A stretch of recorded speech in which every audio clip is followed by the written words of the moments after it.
श्रावण माह महात्म्य। चौथा अध्याय। ईश्वर बोले, हे सनत कुमार, अब मैं धारण पारण व्रत का वर्णन करूँगा। प्रतिपदा के दिन से आरंभ करके सर्वप्रथम पुण्याह वाचन कराना चाहिए। इसके बाद मेरी प्रसन्नता के लिए धारण पारण व्रत का संकल्प करना चाहिए। एक दिन धारण व्रत करें और दूसरे दिन पारण करें। धारण में उपवास तथा पारण में भोजन होता है। श्रावण मास के समाप्त होने पर सबसे पहले पुण्याह वाचन कराना चाहिए। इसके बाद हे मानद आचार्य तथा अन्य ब्राह्मणों का वरण करना चाहिए। तत्पश्चात पार्वती तथा शिव की स्वर्ण निर्मित प्रतिमा को जल से भरे हुए कुंभ पर स्थापित कर रात में भक्ति पूर्वक पूजन करना चाहिए तथा पुराण श्रावण आदि के साथ रात भर जागरण करना चाहिए। प्रातः काल अग्नि स्थापना करके विधि पूर्वक होम करना चाहिए। त्र्यंबक इस मंत्र से तिल मिश्रित भात की आहुति डालनी चाहिए।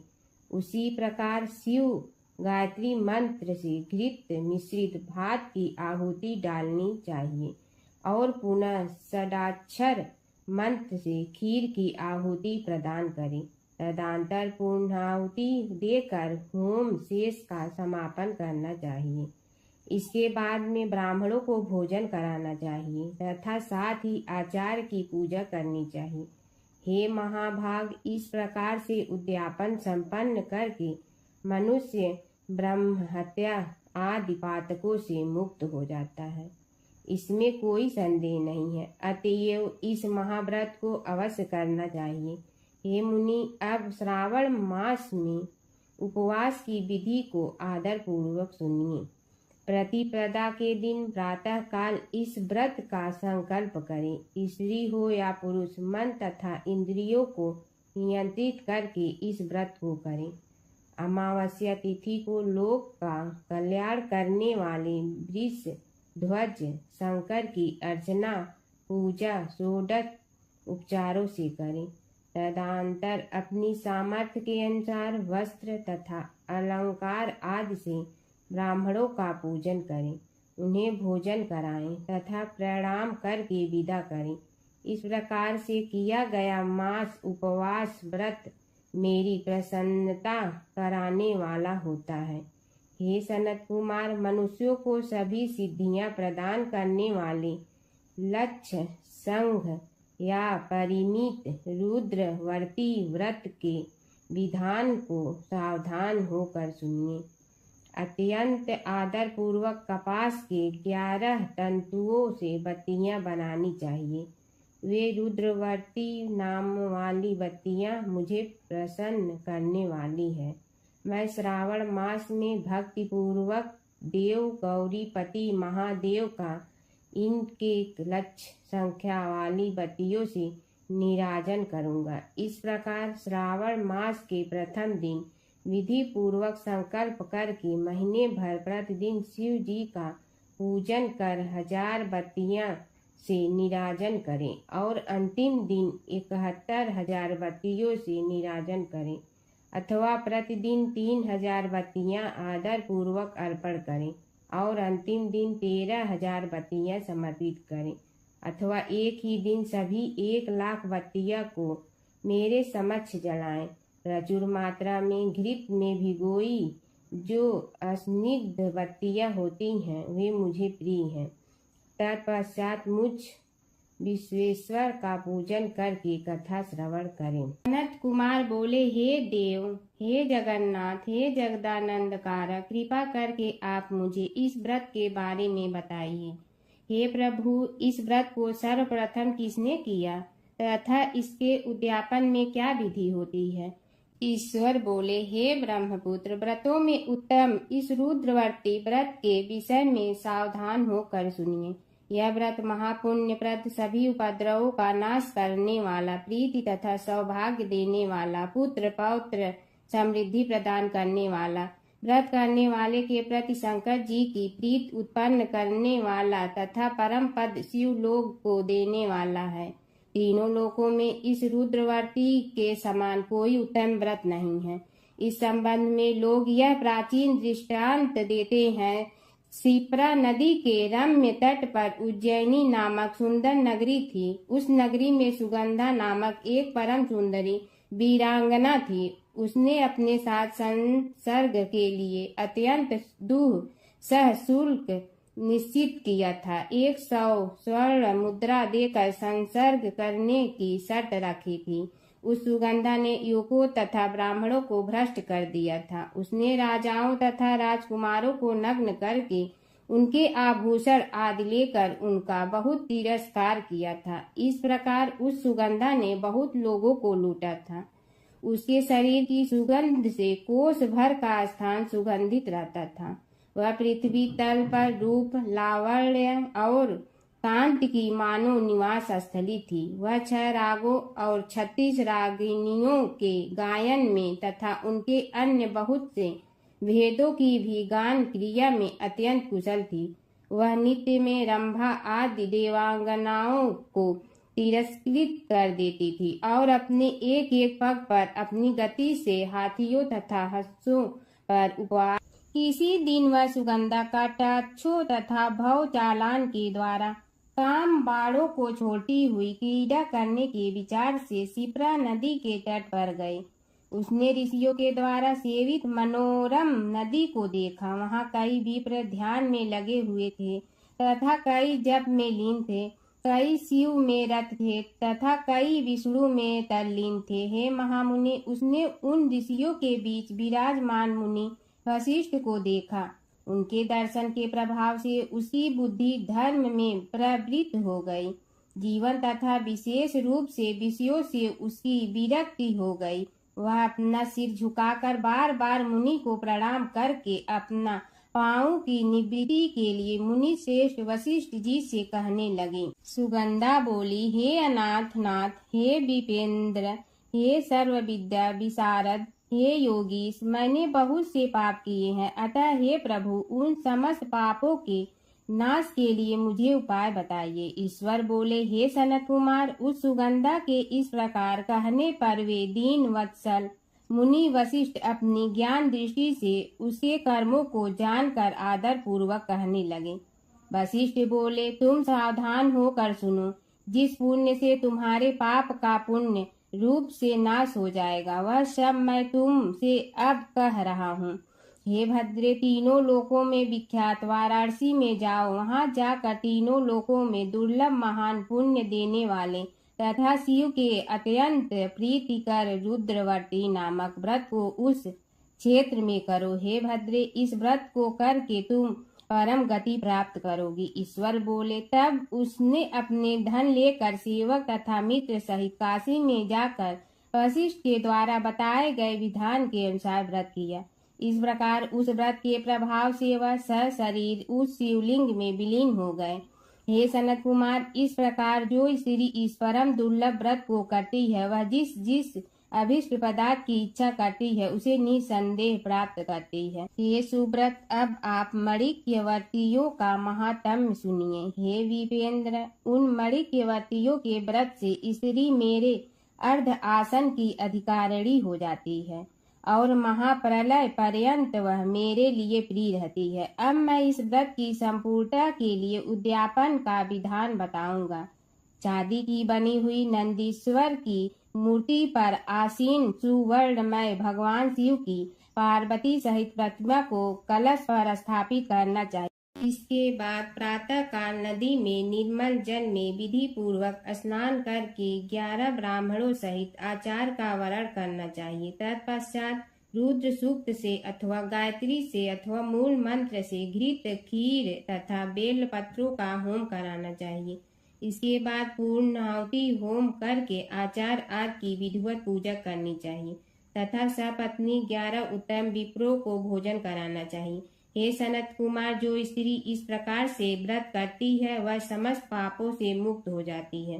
तत्पश्चात विधान पूर्वक कथा सुनकर स्थापित की गई समस्त सामग्री ब्राह्मणों को दे देनी चाहिए। इससे निश्चित रूप से 1000 अश्वमेध यज्ञों का फल प्राप्त होता है।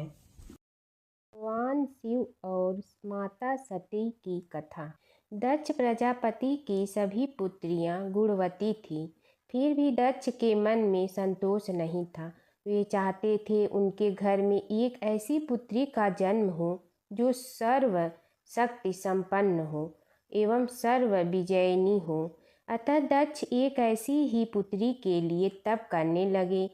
तप करते करते अधिक दिन बीत गए तो भगवती आद्या ने प्रकट होकर कहा, मैं तुम्हारे तप से प्रसन्न हूँ। तुम किस कारण तप कर रहे हो? दक्ष ने तप करने का कारण बताया तो माँ बोली, मैं स्वयं पुत्री रूप में तुम्हारे यहाँ जन्म धारण करूँगी। मेरा नाम होगा सती। मैं सती के रूप में जन्म लेकर अपनी लीलाओं का विस्तार करूँगी। फलतः भगवती आद्या ने सती रूप में दक्ष के यहाँ जन्म लिया। सती दक्ष की सभी पुत्रियों में सबसे अलौकिक थी। सती ने बाल्यावस्था में ही कई ऐसे अलौकिक आश्चर्यचकित करने वाले कार्य कर दिखाई थी। इन्हें देखकर स्वयं दक्ष को भी विस्मयता होती रहती थी। जब सती विवाह योग्य हो गई तो दक्ष को उनके लिए वर की चिंता होने लगी।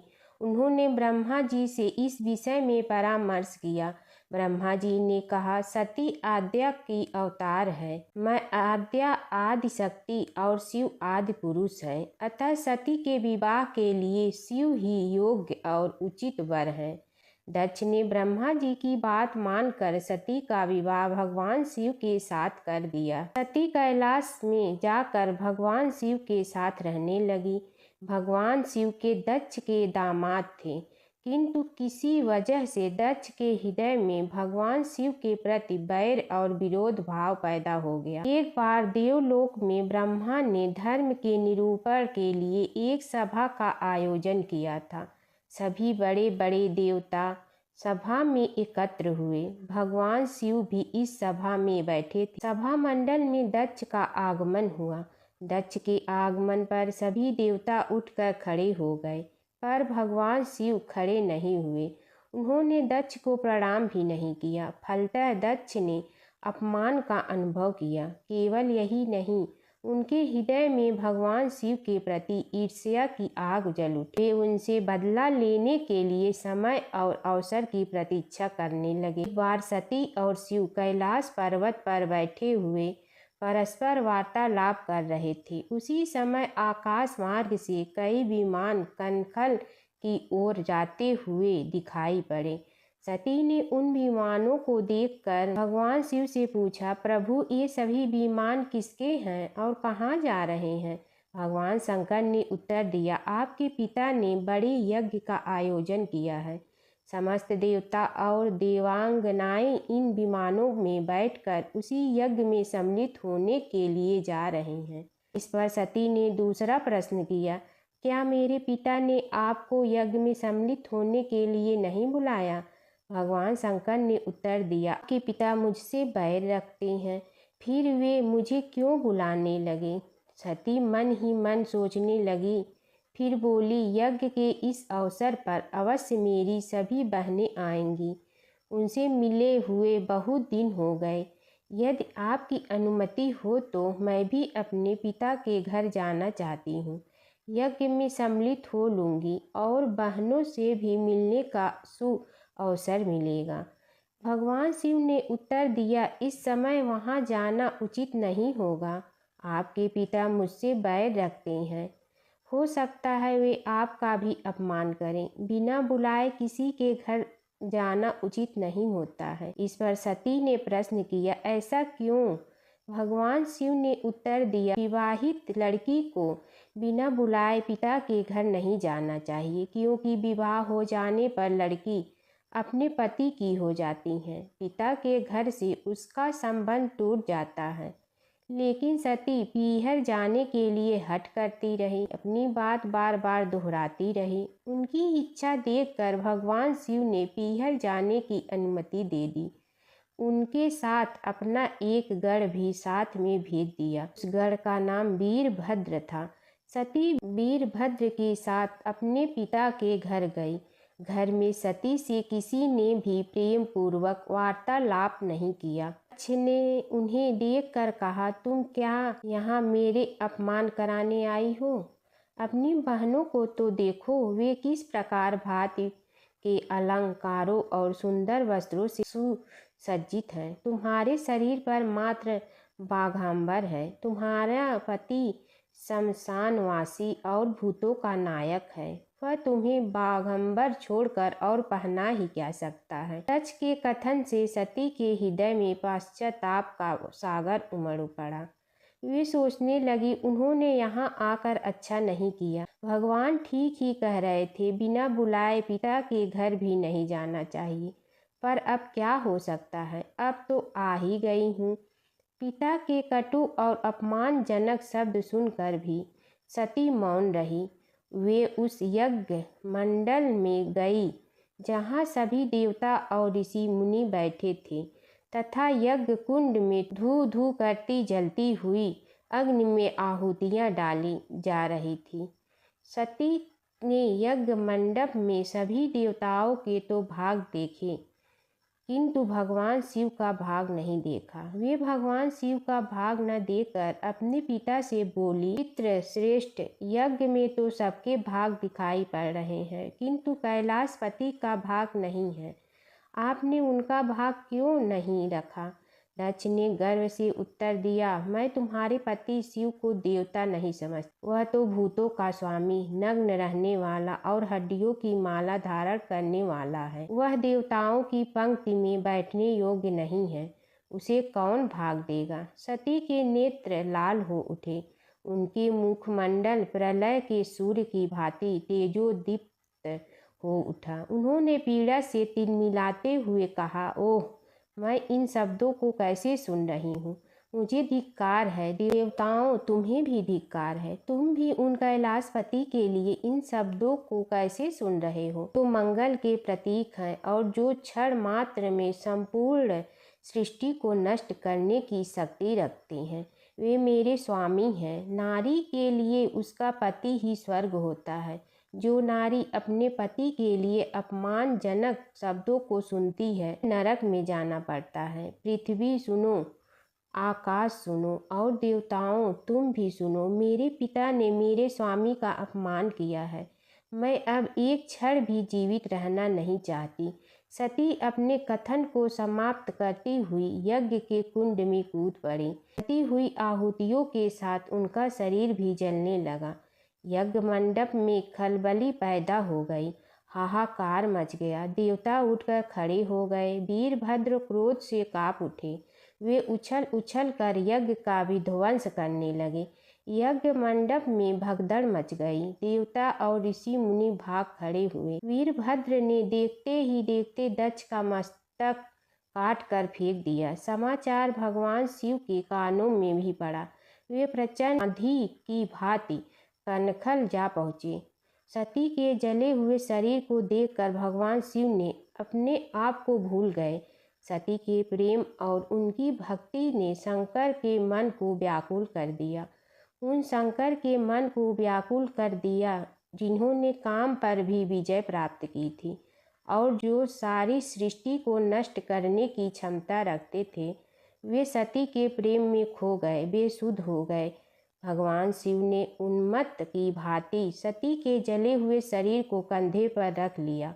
वे सभी दिशाओं में भ्रमण करने लगे। शिव और सती के इस अलौकिक प्रेम को देखकर पृथ्वी रुक गई, हवा रुक गई, जल का प्रवाह ठहर गया और रुक गई। देवताओं की सांसें, सृष्टि व्याकुल हो उठी। सृष्टि के प्राणी पुकारने लगे, त्राहि मां त्राहि मां। भयानक संकट उपस्थित देखकर सृष्टि के पालन भगवान विष्णु आगे बढ़े। वे भगवान शिव की बेसुधी में अपने चक्र से सती के एक एक अंग को काट काट कर गिराने लगे।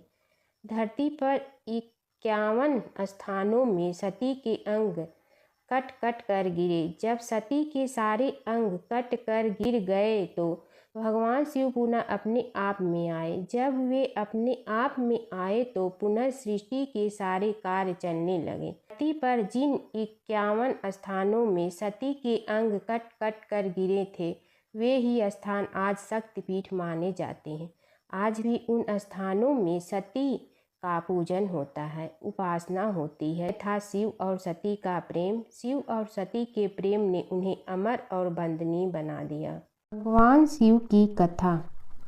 प्राचीन काल की बात है। सृष्टि के पालन पोषण के लिए ब्रह्मा, विष्णु और महेश तीनों देवताओं का विशेष स्थान है। इनमें भगवान शिव को भोलेनाथ कहा जाता है, क्योंकि वे सच्चे मन से की गई भक्ति से शीघ्र प्रसन्न हो जाते हैं। एक बार देवताओं और असुरों ने समुद्र मंथन किया। मंथन से अनेक रत्न निकले, पर अंत में एक भयंकर विष भी निकला, जिससे पूरी सृष्टि नष्ट होने का संकट आ गया। तब सभी देवता भगवान शिव के पास पहुँचे। सृष्टि की रक्षा के लिए शिव जी ने वह विष अपने कंठ में धारण कर लिया। विष के प्रभाव से उनका कंठ नीला हो गया। तभी से वे नीलकंठ कहलाए। माता पार्वती ने विष को कंठ से नीचे न जाने दिया, जिससे शिव जी की रक्षा हुई। इस महान त्याग से शिव जी ने यह संदेश दिया कि दूसरों की भलाई के लिए त्याग करना ही सच्चा धर्म है। भगवान शिव ध्यान, तपस्या और वैराग्य के प्रतीक है। वे कैलाश पर्वत पर निवास करते हैं, भस्म धारण करते हैं और गले में नाग रखते हैं। उनका डमरू सृष्टि की ध्वनि का प्रतीक है और त्रिशूल शक्ति व संतुलन का। भगवान शिव और कृष्ण जी की कथा हिंदू धर्म में महत्वपूर्ण स्थान रखती है। ये कथाएं अक्सर एक दूसरे से जुड़ी हैं, जिनमें शिव को कृष्ण का भक्त और कृष्ण को शिव का आराध्य बताया गया है। पुराणों में शिव और कृष्ण के कई लीलाओं का वर्णन है।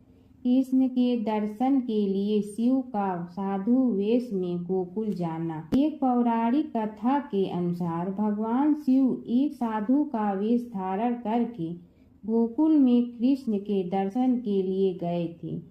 मैया यशोदा ने उन्हें भिक्षा देने के लिए आई, लेकिन शिव ने कृष्ण के दर्शन के अलावा कुछ भी स्वीकार करने से इनकार कर दिया। यशोदा ने पहले तो मना कर दिया, लेकिन बाद में पूर्णमासी काकी के समझाने पर उन्होंने कृष्ण को साधु के सामने प्रकट किया। शिव ने कृष्ण के दर्शन किए और उनके चरणों की छाप छोड़कर चले गए। यशोदा और नंद राय समझ गए कि यह कोई साधारण साधु नहीं था, बल्कि कोई दिव्य पुरुष था। नारद मुनि का घमंड। एक बार नारद मुनि को अपने ज्ञान और भक्ति पर घमंड हो गया।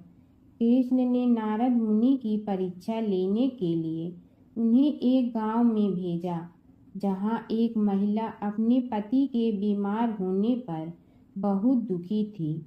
नारद मुनि ने महिला को समझाया कि वह भगवान से प्रार्थना करे, लेकिन महिला ने कहा कि वह अपने पति को कष्ट में नहीं देख सकती। तब नारद मुनि ने राधा से मिलने का फैसला किया। राधा ने नारद मुनि को चरणामृत दिया और कहा कि वह इसे अपने पति को दे। नारद मुनि ने जब राधा से चरणामृत लिया तो उन्हें एहसास हुआ कि राधा का प्रेम कृष्ण के प्रति सबसे महान है। इस घटना के बाद नारद मुनि का घमंड चूर चूर हो गया। नारद मुनि और कृष्ण की लीला। नारद मुनि अक्सर कृष्ण की लीलाओं में शामिल होते थे। एक बार नारद मुनि इंद्र के दरबार से द्वारका जा रहे थे। रास्ते में उन्होंने पारिजात वृक्ष का एक फूल लिया और कृष्ण को दे दिया। कृष्ण ने वह फूल रुक्मिणी को दे। नारद मुनि ने देखा कि कृष्ण ने वह फूल रुक्मिणी को दिया तो उन्हें बहुत खुशी हुई। एक बार अपने पुत्र के खातिर भगवान शिव और श्री कृष्ण के बीच छिड़ गया था प्रलयंकारी युद्ध। भगवान शिव जहाँ प्रलय के देवता हैं, वहीं श्री कृष्ण पालन करता। दोनों के कारण ही यह जगत सुचारू रूप से चल रहा है और दोनों महाशक्तिशाली हैं। लेकिन कभी आपने सोचा है कि अगर कभी दोनों में युद्ध हुआ तो उसका इस संसार पर क्या असर पड़ेगा और दोनों में से विजयी कौन होगा? चलिए जानते हैं एक पौराणिक कथा जहाँ इन दोनों के भयंकर युद्ध का वर्णन मिलता है। पौराणिक कथा के अनुसार एक बार राजा बलि के सबसे बड़े पुत्र बाणासुर ने शिवपुत्र कार्तिकेय की सुंदरता से मोहित होकर भगवान शिव का पुत्र बनने की इच्छा जताई। उसने भगवान शिव की कठोर तपस्या की, जिसके बाद शिव जी ने उसे अपने पुत्र के रूप में स्वीकार कर लिया। एक समय ऐसा आया जब बाणासुर की पुत्री उषा को श्री कृष्ण के पुत्र अनिरुद्ध से प्रेम हो गया। उषा की मायावी मित्र अप्सरा चित्रलेखा ने अनिरुद्ध और उषा का गंधर्व विवाह करा दिया। जब बाणासुर को यह बात पता चली तो उसने अनिरुद्ध का अपहरण कर उसे अपना बंदी बना लिया। फिर क्या था, श्री कृष्ण ने अपनी पूरी सेना के साथ बाणासुर की नगरी पर धावा बोल दिया। श्री कृष्ण और बाणासुर का युद्ध। बाणासुर श्री कृष्ण की नारायणी सेना से अकेले नहीं लड़ सकता था, इसलिए उसने भगवान शिव से मदद मांगी। अब युद्ध में श्री कृष्ण की नारायणी सेना के विरुद्ध बाणासुर की सेना के साथ भगवान शिव और कुमार कार्तिकेय भी लड़ रहे थे। युद्ध इतना भयानक था कि एक पल को लगा कि भगवान शंकर ने अग्निशस्त्र से गरुड़ पर सवार श्री कृष्ण, बलराम और प्रद्युम्न मारे गए। लेकिन उसी समय श्री कृष्ण ने वरुणास्त्र का प्रयोग कर महादेव के अग्नेस्त्र को शांत कर दिया। फिर शिव जी के अस्त्रों के जवाब में श्री कृष्ण ने वैष्णवास्त्र का प्रयोग किया, जिससे संपूर्ण जगत अंधकार में डूब गया। गुस्से में भगवान शंकर ने 4 पंखा वाला बाण अपने हाथ में ले लिया तो श्री कृष्ण ने जीभरास्त्र उठाया। इस तरह यह युद्ध समय के साथ विकराल हो गया और इस युद्ध से समस्त सृष्टि में हाहाकार मच गया। तब ब्रह्मा जी को युद्ध रोकने आना पड़ा। उन्होंने दोनों को सारी स्थिति स्पष्ट की कि किस प्रकार उनके युद्ध से संसार का विनाश हो रहा है। उनके समझाने के बाद महादेव युद्ध में पीछे हट गए, लेकिन कार्तिकेय और बाणासुर भगवान श्री कृष्ण से युद्ध करते रहे। जब श्री कृष्ण ने बाणासुर को परास्त किया, अंत में भगवान श्री कृष्ण ने युद्ध में बाणासुर को पराजित करने के लिए अपना सुदर्शन चक्र प्रयोग किया और उसकी मदद से बाणासुर के सहस्त्र भुजाओं को काट डाला। जैसे ही श्री कृष्ण अपने चक्र से उसका वध करने लगे, कार्तिकेय के साथ महादेव वहां फिर से पहुंच गए, लेकिन इस बार उन्होंने युद्ध करने के बजाय श्री कृष्ण से बाणासुर को माफ करने का अनुरोध किया। भगवान शिव ने श्री कृष्ण से कहा कि मैंने इसे अभय दान दिया है, इसलिए अगर आप इसका वध कर देंगे तो मेरा वचन झूठा पड़ जाएगा। शिव जी के ऐसा कहने पर श्री कृष्ण ने बाणासुर को क्षमा कर दिया और अनिरुद्ध, उषा सहित अपनी पूरी सेना लेकर वहां से चल दिए। बाणासुर को आज भी अजर अमर माना जाता है और बाद में भगवान शिव के उसे अपने गढ़ों में शामिल कर लिया। जमुना की कहानी। प्राचीन समय में एक गांव था जिसमें 2 बहनें रहा करती थी। एक बहन का नाम गंगा था तो दूसरी बहन का नाम जमुना था। एक बार दोनों बहनें एक साहूकार के खेत से गुजर रही थी तो जमुना ने 13 दाने जौ के तोड़ लिए, जिसे देख गंगा बोली कि तुझे तो ग्रहण लग गया, तूने चोरी की है। इस पर जमुना बोली कि अब मेरा ग्रहण कैसे धुलेगा। गंगा ने कहा कि तुझे 12 साल तक साहूकार के यहाँ नौकरी करनी पड़ेगी, तभी तेरा पाप धुलेगा और ग्रहण से मुक्ति मिलेगी। जमुना साहूकार के यहाँ नौकरी के लिए जाती है और अपने लिए काम मांगती है। साहूकार उसे काम पर रख लेता है, लेकिन काम करने से पहले जमुना उसे कहती है कि मैं सारे काम करूंगी लेकिन 4 काम नहीं करूंगी। जूठे बर्तन नहीं मांजूंगी, झाड़ू नहीं लगाऊंगी, बिस्तर नहीं बिछाऊंगी और दिया नहीं जलाऊंगी। 12 साल के बाद कुंभ का मेला लगा तो साहूकारनी भी कुंभ नहाने जाने लगी। यमुना ने उसे जाते देख कहा कि कुंभ के मेले में मेरी बहन गंगा मिलेगी तो उसे यह सोने का टक्का दे देना, इससे वह अपने हाथों में सुंदर चूड़ियां पहन लेगी। साहूकारनी ने कुंभ के मेले में गंगा को वह सोने का टका दे दिया। गंगा ने उनसे वह टका लेते हुए कहा कि मेरी बहन को कहना कि उसके 12 वर्ष पूरे हो गए हैं, अब वह वहां वापिस आ जा।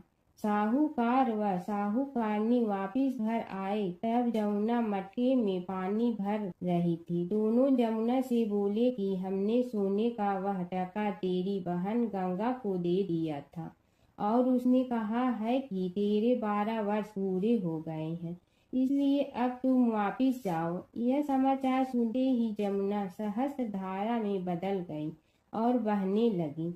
यमुना जी का यह रूप देखकर साहूकार और साहूकारनी परेशान हो गई थी। हमारे घर में जमुना माता ने काम किया, हमें तो अब ग्रहण लग गया है, हम यह ग्रहण कैसे उतारेंगे। जमुना भागकर गंगा माता के पास चली गई। गंगा ने जमुना से पूछा कि तुम साहूकारनी से कुछ कहकर आई हो या ऐसे ही बिना बताए आ गई। तब जमुना बोली कि मैं तो कुछ भी बताकर नहीं आई हूँ। गंगा ने कहा कि जा उन्हें धीरज दे आ, नहीं तो उन्हें जीवन भर असंतोष ही रहेगा।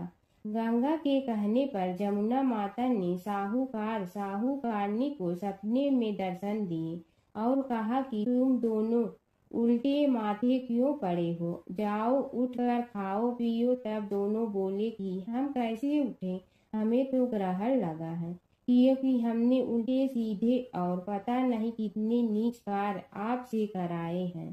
तब यमुना जी बोली कि तुम्हें ग्रहण नहीं लगा है, ग्रहण तो मुझे लगा था कि मैंने तुम्हारे खेत से 13 दाने जौ के चुराए थे।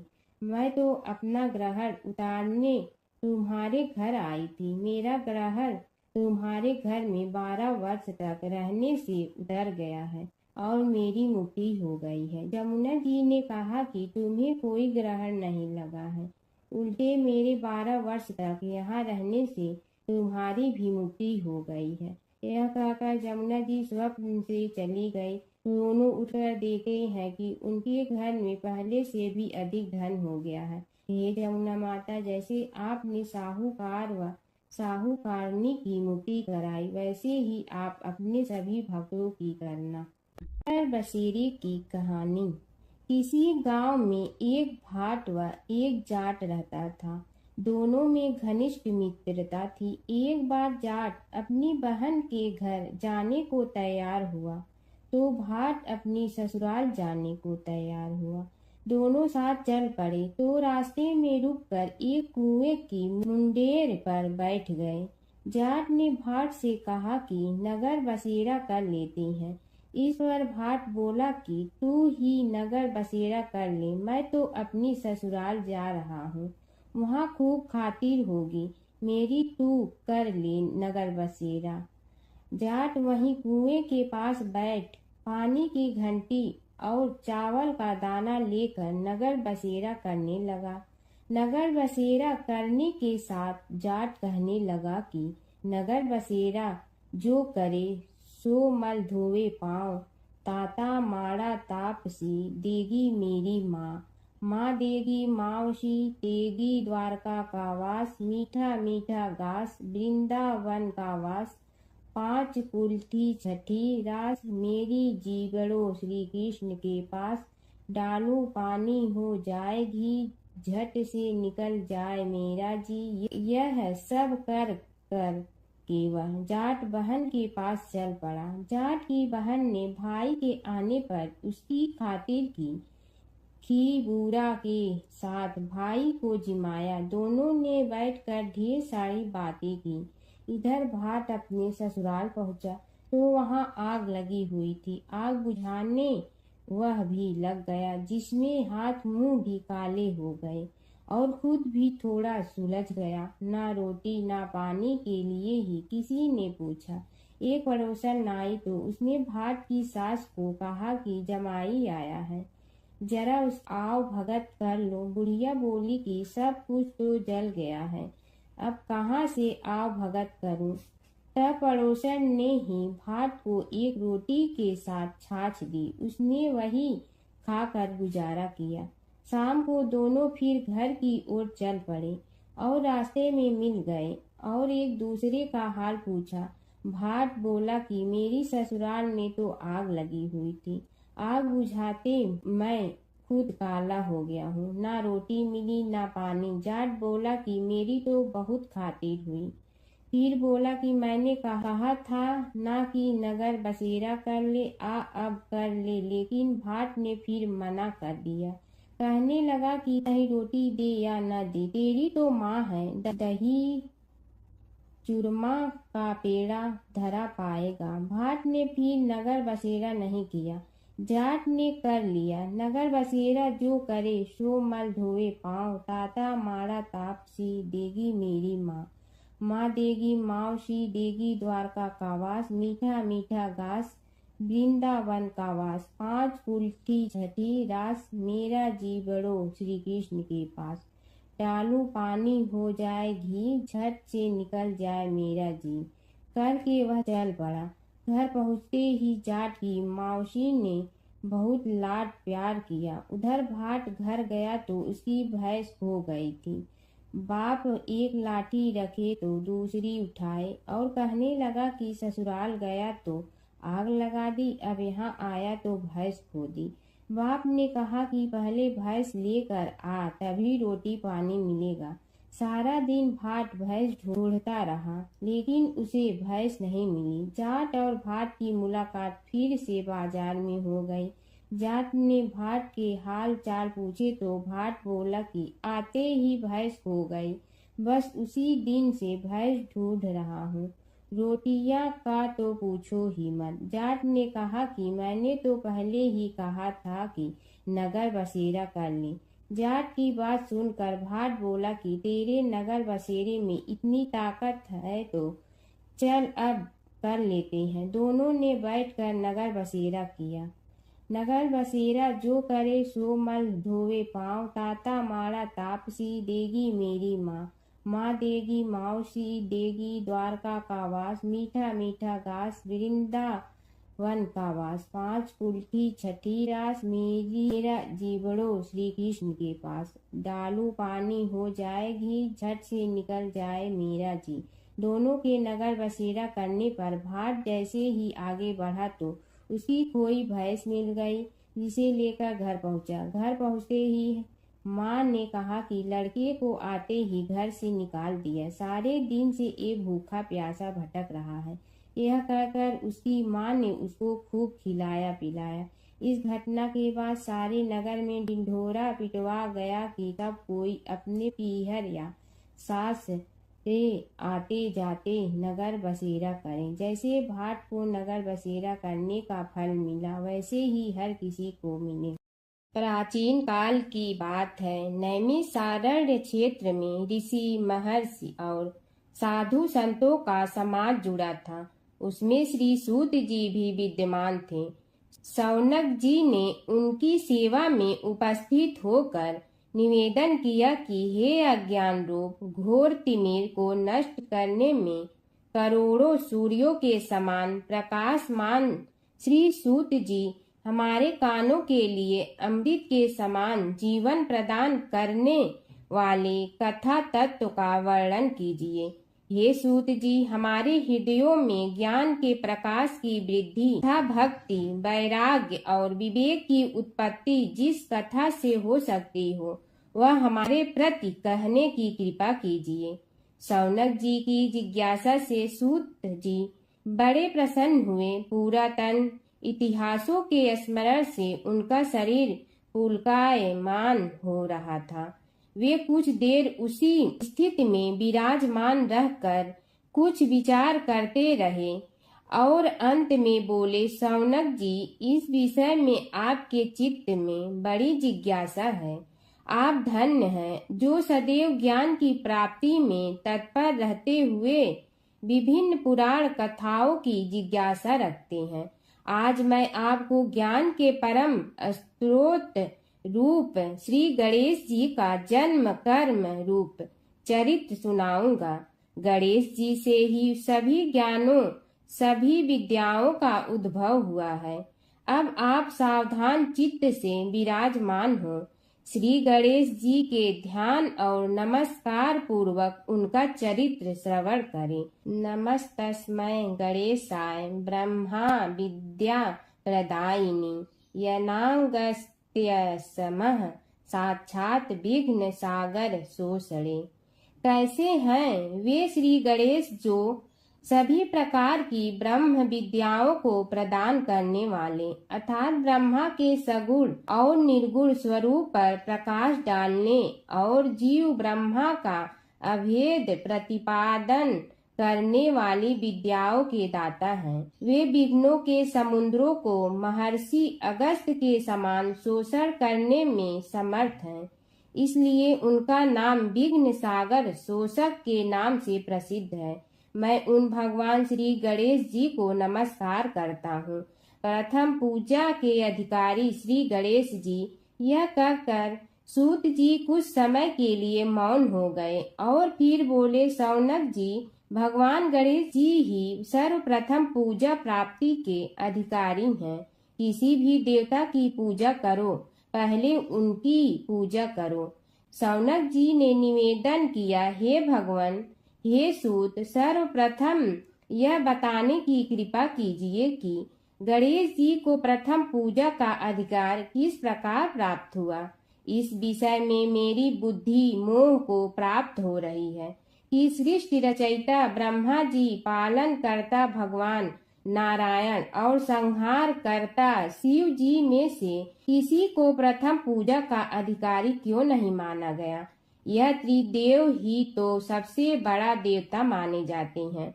सूत जी ने कहा, शौनक जी, यह भी एक रहस्य ही है। देखो, अधिकार मांगने से नहीं मिलता, इसके लिए योग्यता होनी चाहिए। संसार में अनेकों देवी देवताएं पूजे जाते हैं। पहले जो जिसका इष्ट देव होता है वह उसी की पूजा किया करता है। इससे बड़े देवताओं के महत्व में कमी आने की आशंका उत्पन्न हो गई। इस कारण देवताओं में परस्पर विवाद होने लगा। वे उसका निर्णय प्राप्त करने के लिए शिव जी के पास पहुँचे और प्रणाम करके पूछने लगे, प्रभु, हम सब में प्रथम पूजा का अधिकारी कौन है। शिव जी सोचने लगे कि किसे प्रथम पूजा का अधिकारी माने। तभी उन्हें एक युक्ति सूझी। बोले, देवगण, इसका निपटारा बातों से नहीं तथ्यों से होगा। इसके लिए एक प्रतियोगिता रखनी होगी, शिव की परिक्रमा करने की प्रतियोगिता। देवगण उनका मुख देखने लगे, शंकित हृदय से सोचने लगे कि कैसी प्रतियोगिता रहेगी। यह शिव जी ने उनके मन के भाव ताड़ लिए, इसलिए सांत्वना भरे शब्दों में बोले, घबराओ मत, कोई कठिन परीक्षा नहीं ली जाएगी। बस इतना ही कि सभी अपने अपने वाहनों पर चढ़कर संसार की परिक्रमा करो और फिर यहाँ लौट आओ। जो पहले लौटेगा वही सर्वप्रथम पूजा का अधिकारी होगा। अब क्या देर थी, सभी अपने अपने वाहन पर चढ़कर दौड़ पड़े। किसी का वाहन गजराज था तो किसी का सिंह, किसी का भैंसा तो किसी का मृग, किसी का हंस तो किसी का उल्लू, किसी का अश्व तो किसी का श्वान। अभिप्राय यह है कि वाहनों को विविधता के दर्शन उस समय जितने भले प्रकार से हो सकते थे उतने अन्य समय में नहीं। सबसे गया बीता वाहन गणेश जी का था मूषक, उससे चूहा भी कहते हैं। ऐसे वाहन के बल भरोसे इस प्रतियोगिता में सफल होना तो क्या, सम्मिलित होना भी हास्यास्पद है। गणेश जी ने सोचा, छोड़ो, क्या होगा प्रतियोगिता में भाग लेने से, हम तो यहाँ बैठे रहकर ही तमाशा देखेंगे। वे बहुत देर तक विचार करते रहे। अंत में उन्हें एक युक्ति सूझी। शिव जी स्वयं ही जगदाता हैं, यह संसार उन्हीं का प्रतिबिंब है, तब क्यों न इन्हीं की परिक्रमा कर ली जाए। इनकी परिक्रमा करने से ही संसार की परिक्रमा हो जाएगी। ऐसा निश्चय कर उन्होंने मूषक पर चढ़कर शिव जी की परिक्रमा की और उनके समक्ष जा पहुँचे। शिव जी ने कहा, तुमने परिक्रमा पूर्ण कर ली? उन्होंने उत्तर दिया, जी हाँ। शिव जी सोचने लगे कि इसे तो यहीं घूमते हुए देखा, फिर परिक्रमा कैसे कर आया। देवताओं का परिक्रमा करके लौटना आरंभ हुआ और उन्होंने गणेश जी को वहां बैठे देखा तो माथा ठनक गया। फिर भी साहस करके बोले, अरे तुम विश्व की परिक्रमा के लिए नहीं गए? गणेश जी ने कहा, अरे मैं कब का यहाँ आ गया। देवता बोले, तुम्हें तो कहीं भी नहीं देखा। गणेश जी ने उत्तर दिया, देखते कहाँ से, समस्त संसार शिव जी में विद्यमान है। इनकी परिक्रमा करने से ही संसार की परिक्रमा पूर्ण हो गई। सूत जी बोले, शौनक, इस प्रकार गणेश जी ने अपनी बुद्धि के बल पर ही विजय प्राप्त कर ली। उनका कथन सत्य था, इसलिए कोई विरोध करता भी तो कैसे। बस उसी दिन से गणेश जी की प्रथम पूजा होने लगी। सूत जी बोले, हे शौनक जी, यह एक तथ्य है कि गणेश जी ही उसके पात्र हैं। वे बड़े देवता का भी कार्य सिद्धि में विघ्न उपस्थित होने पर उन विघ्न राज का आश्रय न लिया हो। हे शौनक, वे देव भी बड़े दयालु हैं। नाम तो शिव जी का ही आशुतोष है, किंतु वे सर्वात्मा और सर्वरक्षक प्रभु तो शिव जी की अपेक्षा भी शीघ्र ही प्रकट हो जाते हैं। उनका भक्त कभी किसी संकट में नहीं पड़ता। यदि प्रारब्ध वशात कभी किसी विपत्ति में पड़ भी जाता है तो गणेश्वर की उपासना करने पर उनके अनुग्रह से उनके समस्त दुख दूर होकर परम सुख की प्राप्ति होती है।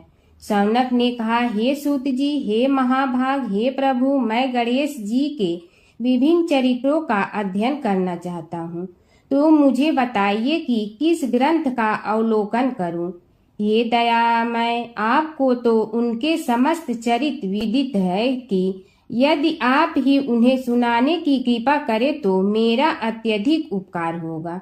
सूत जी बोले, हे शौनक भगवान, गणेश्वर के इतने चरित्र हैं कि उन सब का कथन इस जिह्वा से संभव नहीं, क्योंकि प्रभु अनंत, प्रभु चरित्र अनंता वाली बात समस्त विद्वान ऋषि मुनि कहते हैं। फिर भी गणेश जी प्रथम पूजा के अधिकारी होने के कारण समस्त देव चरित्रों में जुड़े हुए हैं, इसलिए उनका प्रभाव भी सर्वाधिक व्यापक है। हे मुने, हे शौनक, वे भगवान सर्व समर्थ हैं। वे सभी का तिरस्कार करने में समर्थ हैं, किंतु उनका तिरस्कार कोई भी नहीं कर सकता। यह त्रिलोक्य उन्हीं भगवान के संकेत पर नित्य करता है। इसकी समस्त क्रियाएं उन्हीं की इच्छा पर आश्रित हैं।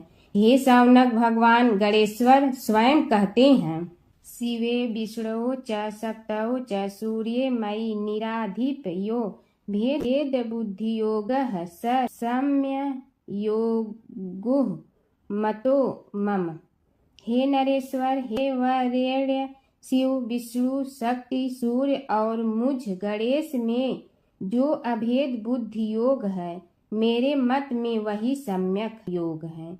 इससे यह भी सिद्ध है कि समस्त देवता उन्हीं के स्वरूप हैं।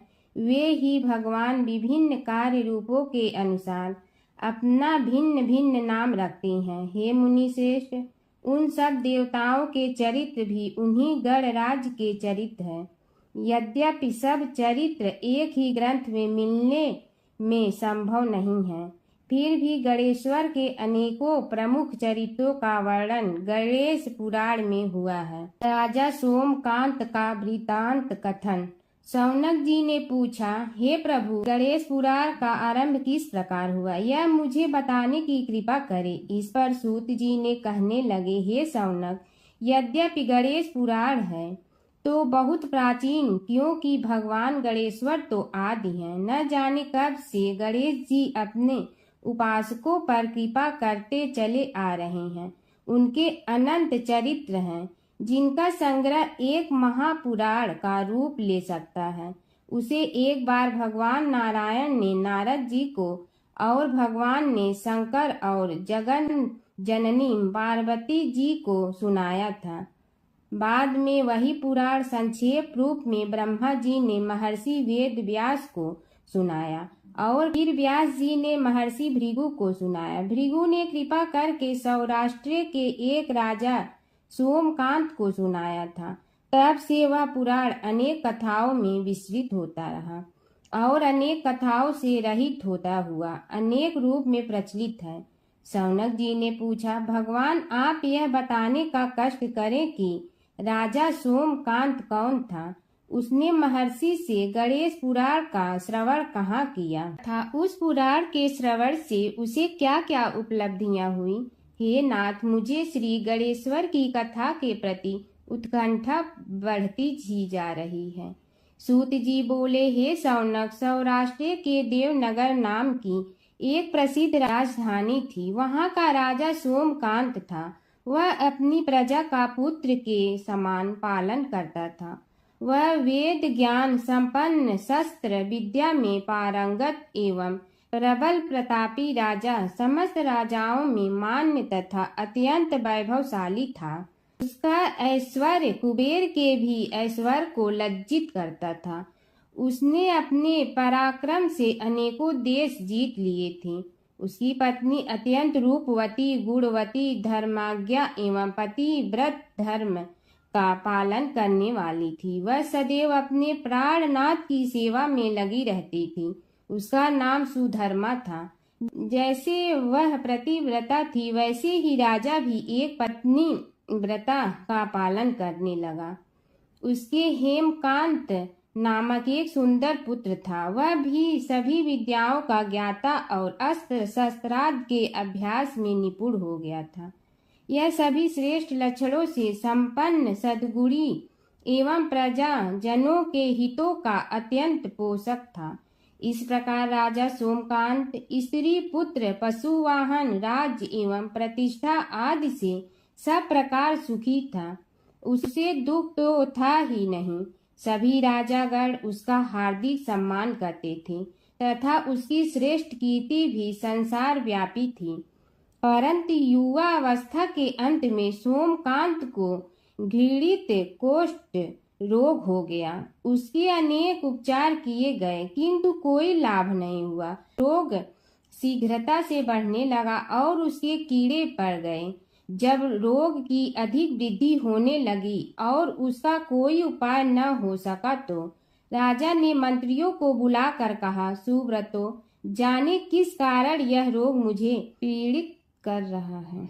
अवश्य ही यह किसी पूर्व जन्म के पाप का फल होगा। इसलिए मैं अब अपना समस्त राजपाट छोड़कर वन में रहूंगा। मेरे पुत्र हेमकांत को मेरे समान मानकर राज्य शासन का धर्म पूर्वक संचालन कराते रहें। यह कहकर राजा ने शुभ दिन दिखवाकर अपने पुत्र हेमकांत को राज्य पद पर अभिषेक किया और अपनी पत्नी सुधर्मा के साथ निर्जन वन की ओर चल दिया। प्रजापालक राजा के वियोग में समस्त प्रजा जन अश्रु बहाते हुए उनके साथ चले गए। राज्य की सीमा पर पहुंचकर राजा ने अपने पुत्र अमात्यगण और प्रजा जनों को समझाया, आप सब लोग धर्म के जानने वाले, श्रेष्ठ आचरण में तत्पर एवं सहृदय हैं। यह संसार तो वैसे भी परिवर्तनशील है। जो आज है वह कल नहीं था और आने वाले कल में भी नहीं रहेगा। इसलिए मेरे जाने से दुख का कोई कारण नहीं है। मेरे स्थान पर मेरा पुत्र सभी कार्यों को करेगा। इसलिए आप सब उसके अनुशासन में रहते हुए उसे सदैव सम्मान करते रहें। फिर पुत्र से कहा, बेटा, यह स्थिति सभी के समझ आती रही है। हमारे पूर्व पुरुष भी परंपरागत रूप से वृद्धावस्था आने पर वन में जाते रहे हैं मैं कुछ समय पहले ही वन में जा रहा हूँ, तो कुछ पहले या पीछे जाने में कोई अंतर नहीं पड़ता। यदि कुछ वर्ष बाद जाऊं तब भी मोह का त्याग करना ही होगा। इसलिए हे वत्स, तुम दुखित मत हो और मेरी आज्ञा मानकर राज्य शासन को ठीक प्रकार चलाओ। ध्यान रखना, क्षत्रिय धर्म का कभी त्याग न करना और प्रजा को सदा सुखी रखना। इस प्रकार राजा सोमकांत ने सभी को समझा बुझा कर वहां से वापस लौट आया और स्वयं अपनी पतिव्रता भार्या के साथ वन में प्रवेश किया। पुत्र हेमकांत के आग्रह से उसने सुबल और ज्ञान गम्य नामक 2 आत्माओं को भी साथ ले लिया। उन सब ने एक समतल एवं सुंदर स्थान देखकर वहां विश्राम किया। तभी उन्हें एक मुनि कुमार दिखाई दिया। राजा ने उससे पूछा, तुम कौन हो, कहाँ रहते हो? यदि उचित समझो तो मुझे बताओ। मुनि बालक ने कोमल बाड़ी में कहा, मैं महर्षि भृगु का पुत्र हूँ। मेरा नाम च्यवन है। हमारा आश्रम निकट में ही है। अब आप भी अपना परिचय दीजिए। राजा ने कहा, मुनि कुमार, आपका परिचय पाकर मुझे बड़ी प्रसन्नता हुई। मैं सौराष्ट्र के देवनगर नामक राज्य का अधिपति रहा हूँ। अब अपने पुत्र को राज्य देकर मैंने अरण्य की शरण ली है। मुझे कुष्ठ रोग अत्यंत पीड़ित किए हुए हैं। उसकी निवृत्ति का कोई उपाय करने वाला हो तो कृपा कर मुझे बताइए। मुनि कुमार ने कहा, मैं अपने पिताजी से अपना वृतांत कहता हूँ, फिर वे जैसा कहेंगे आपको बताऊंगा। यह कहकर मुनि बालक चला गया और कुछ देर में ही आकर बोला, राजन, मैंने आपका वृतांत अपने पिताजी को बताया। उनकी आज्ञा हुई है कि आप सब मेरे साथ आश्रम में चलकर उनसे भेंट करें, तभी आपके रोग के विषय में भी विचार किया जाएगा। राजा सोमकांत के पूर्व जन्म का वृत्तांत भृगु द्वारा वर्णन। राजा अपनी पत्नी और अमात्यों के सहित च्यवन के साथ साथ भृगु आश्रम में जा पहुंचा और उन्हें प्रणाम कर बोला, हे भगवान, हे महर्षि, मैं आपकी शरण हूँ। आप मुझ कुष्ठी पर कृपा कीजिए। महर्षि बोले, राजन, यह तुम्हारे किसी पूर्व जन्म कृत पाप का ही उदय हो गया है। इसका उपाय मैं विचार करके बताऊंगा। आज तो तुम सब स्नान आज से निवृत्त होकर रात्रि विश्राम करो। महर्षि की आज्ञा अनुसार सबने स्नान भोजन आदि के उपरांत रात्रि व्यतीत की और प्रातः काल स्नान आदि नित्य कर्मों से निवृत्त होकर महर्षि की सेवा में उपस्थित हुए। महर्षि ने कहा, राजन, मैंने तुम्हारे पूर्व जन्म का वृतांत जान लिया हूँ और यह भी विदित कर लिया है कि किस पाप के फल से तुम्हें इस रोग की प्राप्ति हुई है। यदि तुम चाहो तो उसे सुना दूं। राजा ने हाथ जोड़कर निवेदन किया, बड़ी कृपा होगी मुनिनाथ, मैं उसे सुनने के लिए उत्कंठित हूँ। महर्षि ने कहा, तुम पूर्व जन्म में एक धनवान वैश्य के लाडले पुत्र थे। वह वैश्य विंध्याचल के निकट कौलहार नामक ग्राम में निवास करता था। उसकी पत्नी का नाम सुलोचना था। तुम उसी वैश्य दंपत के पुत्र हुए। तुम्हारा नाम कामद था। तुम्हारा लालन पालन बड़े लाड चाव से हुआ। उन्होंने तुम्हारा विवाह एक अत्यंत सुंदरी वैश्य कन्या से कर दिया था, जिसका नाम कुटुम्बिनी था। यद्यप तुम्हारी भार्या सुशीला थी और तुम्हें सदैव धर्म में निरत देखना चाहती थी, किंतु तुम्हारा स्वभाव वासनांध होने के कारण दिन प्रतिदिन उज्जवल होता जा रहा था। किंतु माता पिता भी धार्मिक थे, इसलिए उनके सामने तुम्हारी उज्ज्वलता दबी रही। परंतु माता पिता की मृत्यु के बाद तुम निरंकुश हो गए और अपनी पत्नी की बात भी नहीं मानते थे। तुम्हें अनाचार में प्रवृत्त देखकर उसे दुख होता था, तो भी उसका कुछ बस न चलता था। तुम्हारी उन्मत्तता चरम सीमा पर थी। अपनों से भी द्वेष और क्रूरता का व्यवहार किया करते थे। हत्या आदि कराते थे। तुम्हारे लिए सामान्य बात हो गई। पीड़ित व्यक्तियों ने तुम्हारे विरुद्ध राजा से पुकार की, अभियोग चला और तुम्हें राज्य की सीमा से भी बाहर चले जाने का आदेश हुआ। तब तुम घर छोड़कर किसी निर्जन वन में रहने लगे। उस समय तुम्हारा कार्य लोगों को लूटना और हत्या करना ही रह गया। एक दिन माध्याह्न काल था। गुणवर्धक नामक एक विद्वान ब्राह्मण उधर से निकला। बेचारा अपनी पत्नी को लिवाने के लिए ससुराल जा रहा था। तुमने उस ब्राह्मण युवक को पकड़कर लूट लिया। प्रतिरोध करने पर उसे मारने लगे तो वह चित्कार करने लगा, मुझे मत मार, मत मार, देख मेरा दूसरा विवाह हुआ है, मैं पत्नी को लेने के लिए जा रहा हूँ। किंतु तुम तो क्रोधवश में ऐसे लीन हो रहे थे कि तुमने उसकी बात सुनकर भी नहीं सुनी। जब उसे मारने लगे तो उसने श्राप दे दिया, अरे हत्यारे, मेरी हत्या के पाप से तो सहस्त्र कल्प तक घोर नरक भोगोगे। तुमने उसकी कोई चिंता न की और सिर काट लिया। राजन, तुमने ऐसी ऐसी एक नहीं बल्कि अनेक निरीह हत्याएं की थी, जिनकी गणना करना भी पाप है। इस प्रकार इस जन्म में तुमने घोर पाप कर्म किए थे, किंतु बुढ़ापा आने पर जब अशक्त हो गए तब तुम्हारे साथ जो क्रूर कर्मा थे वे भी किनारा कर गए। उन्होंने सोच लिया कि अब तो इसे खिलाना भी पड़ेगा, इसलिए मरने दो यहीं। अमोघ प्रभाव गणेश उपासना का कथन। राजन, अब तुम निरालंब थे, चल फिर तो सकते ही नहीं थे। भूख से पीड़ित रहने के कारण रोगों ने भी घेर लिया। उधर से जो कोई निकलता तुम्हें घृणा की दृष्टि से देखता हुआ चला जाता। तब तुम आहार की खोज में बड़ी कठिनाई से चलते हुए एक जीर्ण शीर्ण देवालय में पहुंचा। उसमें भगवान गणेश्वर की प्रतिमा विद्यमान थी। तब न जाने किस पुण्य के उदय होने से तुम्हारे मन में गणेश जी के प्रति भक्ति भाव जागृत हुआ। तुम निराहार रहकर उनकी उपासना करने लगे। उससे तुम्हें सब कुछ मिला और रोग भी कम हुआ। राजन, तुमने अपने साथियों की दृष्टि बचाकर बहुत सा धन एक स्थान पर गाड़ दिया था। अब तुमने उस धन को उसे देवालय के जीर्णोद्धार में लगाने का निश्चय किया। शिल्पी बुलाकर उस मंदिर को सुंदर और भव्य बनवा दिया। इस कारण कुख्याति सुख्याति में बदलने लगी। फिर यथा समय तुम्हारी मृत्यु हुई। यमदूतों ने पकड़कर तुम्हें यमराज के समक्ष उपस्थित किया।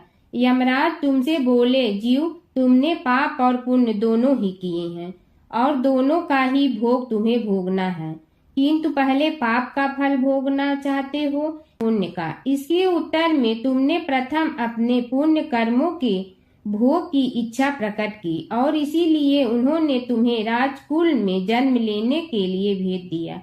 पूर्व जन्म में तुमने भगवान गणाध्यक्ष का सुंदर एवं भव्य मंदिर बनवाया था, इसलिए तुम्हें सुंदर देह की प्राप्ति हुई। यह कहकर महर्षि भृगु कुछ रुके। उन्होंने देखा कि राजा को इस वृतांत पर शंका हो रही है।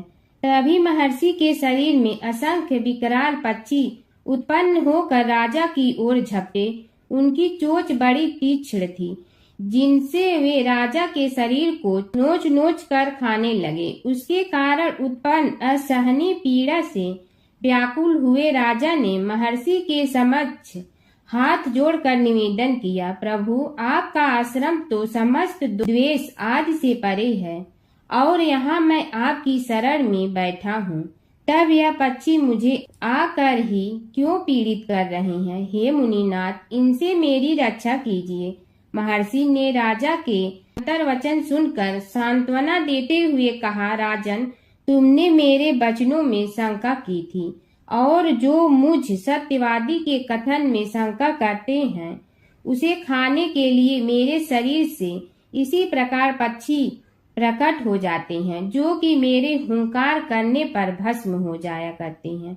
यह कर महर्षि ने हुंकार की और तभी वे समस्त पक्षी भस्म हो गए। राजा श्रद्धावनत होकर उनके समक्ष अश्रुपात करता हुआ बोला, प्रभु, अब आप पाप से मुक्त होने का उपाय कीजिए। महर्षि ने कुछ विचार कर कहा, राजन, तुम पर भगवान गणेश्वर की कृपा सहज रूप से है और वे ही प्रभु तुम्हारे पापों को भी दूर करने में समर्थ हैं।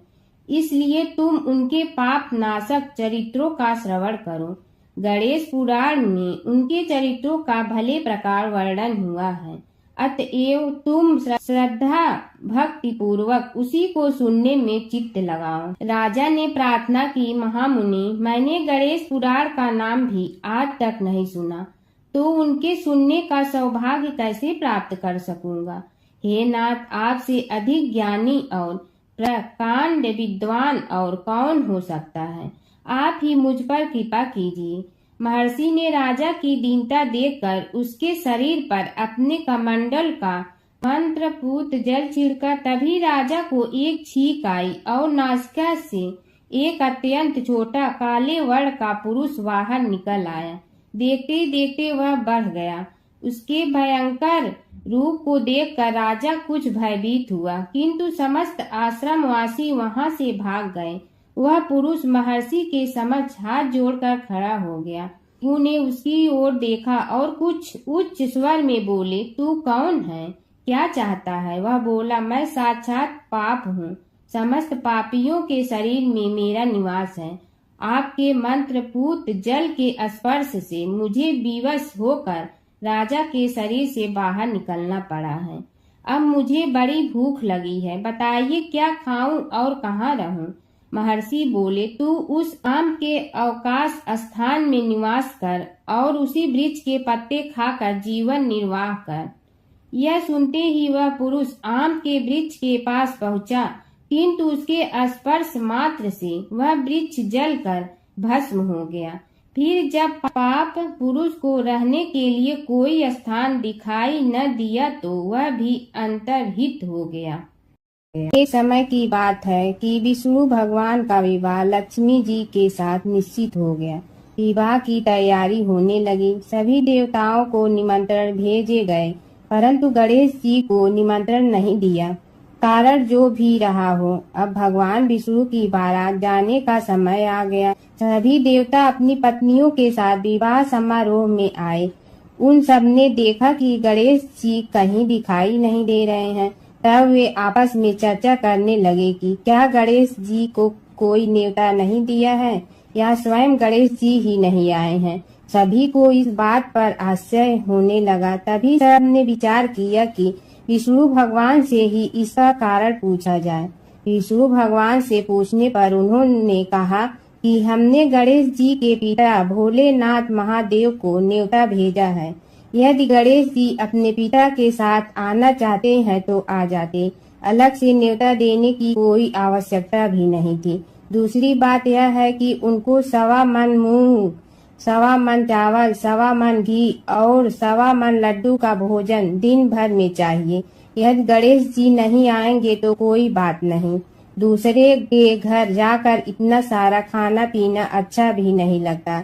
इतनी वार्ता कर ही रहे थे कि किसी एक ने सुझाव दिया, यदि गणेश जी आ भी जाए तो उनके द्वारपाल बनाकर बैठा देंगे कि आप घर की याद रखना।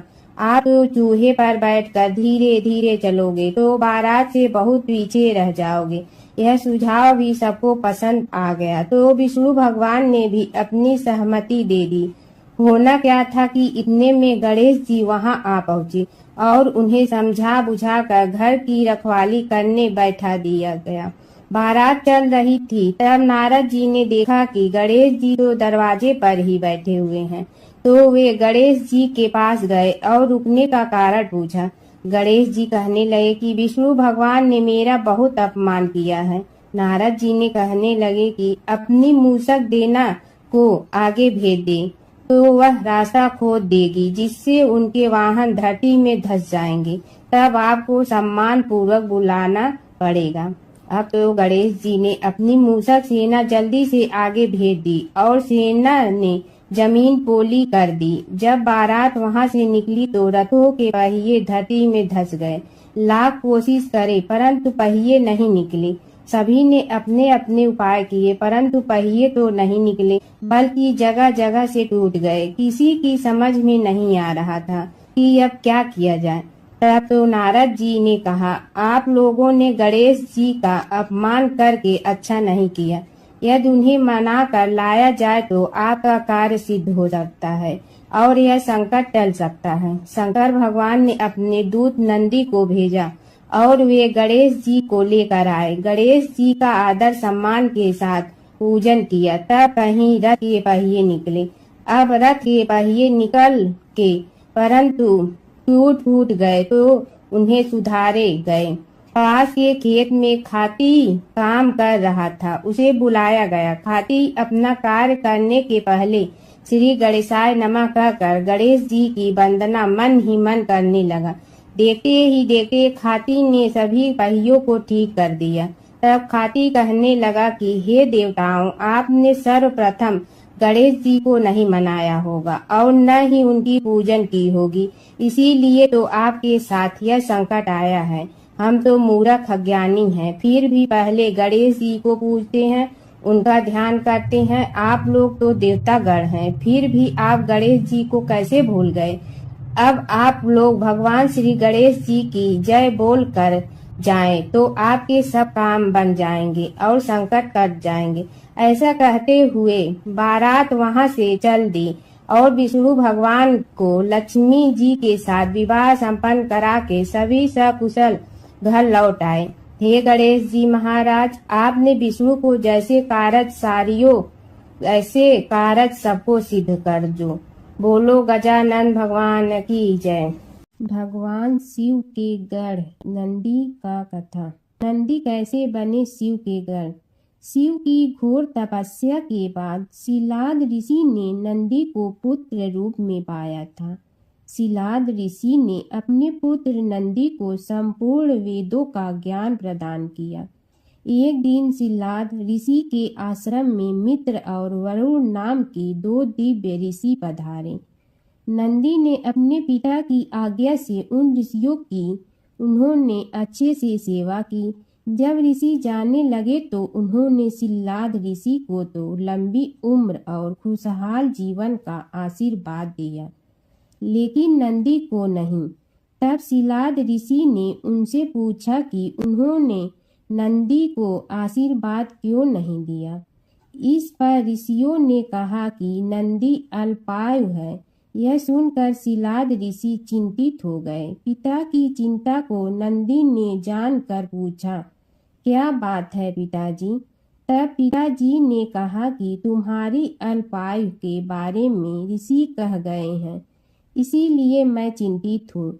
यह सुनकर नंदी हंसने लगा और कहने लगा कि आपने मुझे भगवान शिव की कृपा से पाया है, तो मेरी उम्र की रक्षा भी वही करेंगे। आप क्यों चिंता करते हैं। इतना कहते ही नंदी भुवन नदी के किनारे शिव की तपस्या करने के लिए चले गए। कठोर तप के बाद शिव जी प्रकट हुए और कहा, वरदान मांगो वत्स। तब नंदी ने कहा कि मैं उम्र भर आपके सानिध्य में रहना चाहता हूँ। नंदी के समर्पण से प्रसन्न होकर भगवान शिव ने नंदी को पहले अपने गले लगाया और उन्हें बैल का चेहरा देकर उन्हें अपने वाहन, अपना दोस्त, अपने गढ़ों में सर्वोत्तम के रूप में स्वीकार कर लिया। जय शिव ओंकारा प्रभु जय शिव ओंकारा, ब्रह्मा विष्णु सदाशिव अर्धांगी धारा। जय शिव ओंकारा, एकानन चतुरानन पंचानन राजे, हंसासन गरुड़ासन वृषवाहन साजे। जय शिव ओंकारा, दो भुज चार चतुर भुज दस भुज अति सोहे, तीनों रूप निरखते त्रिभुवन जन मोहे। जय शिव ओंकारा, अक्षमाला बनमाला मुंड मलाधारी, चंदन मृग मद सोहे भोले शुभकारी जय शिव ओंकारा श्वेतांबर पीतांबर बागंबर अंगे ब्रह्मादिक सनकादिक प्रेतादिक संगे जय शिव ओंकारा करके मध्य कमंडलु और त्रिशूलधारी सुखकारी दुखहारी जग पालनकारी जय शिव ओंकारा ब्रह्मा विष्णु सदा शिव जानत अविवेका रणवाचर में शोभित ए तीनों एका जय शिव ओंकारा त्रिगुण स्वामी जी की आरती जो कोई नर गावे कहत शिवानंद स्वामी मन वांछित फल पावे जय शिव ओंकारा प्रभु जय शिव ओंकारा।